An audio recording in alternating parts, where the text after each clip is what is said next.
Comfort. Comfort Orr. It is so good to see you. I haven't seen you since the cannibals rained down on our town. I'm so glad to see you are safe. Mary, good day to you too. Yes, we are all safe and sound at the Pasture Neck.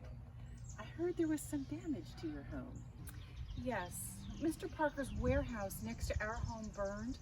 So compared to that, our damage was minimal.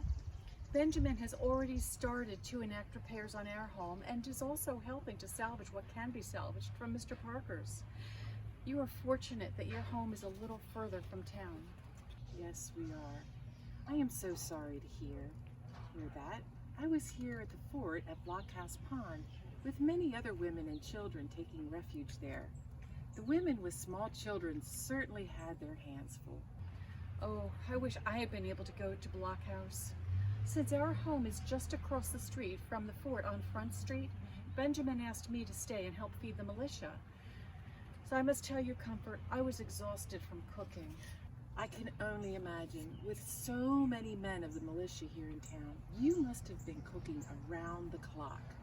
We too were cooking at the blockhouse, but we were feeding more women and children than soldiers.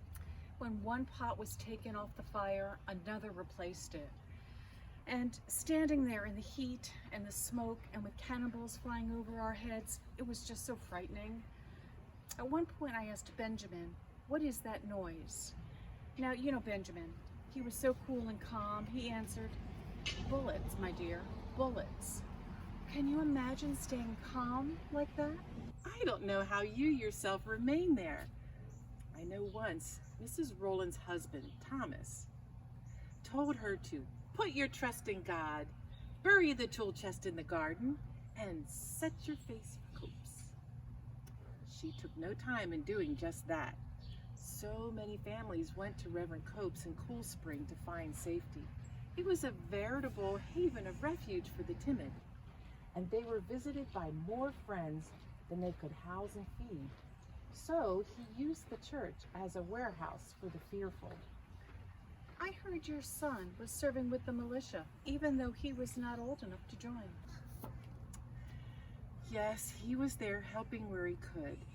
I heard that some of the older boys were running through the marsh, retrieving cannonballs and bringing them back to the battery so that our men could literally return British fire.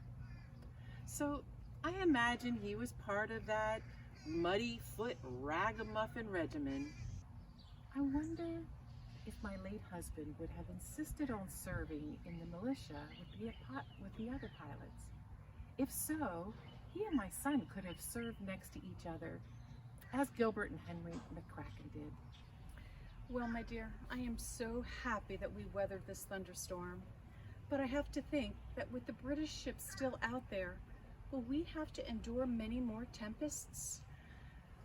I do need to get back to that soup pot again now. I too must be going and check on things back at the farm. Running a farm without my husband is so difficult. Some days I miss him so much. Well, farewell, my friend. Farewell. Farewell.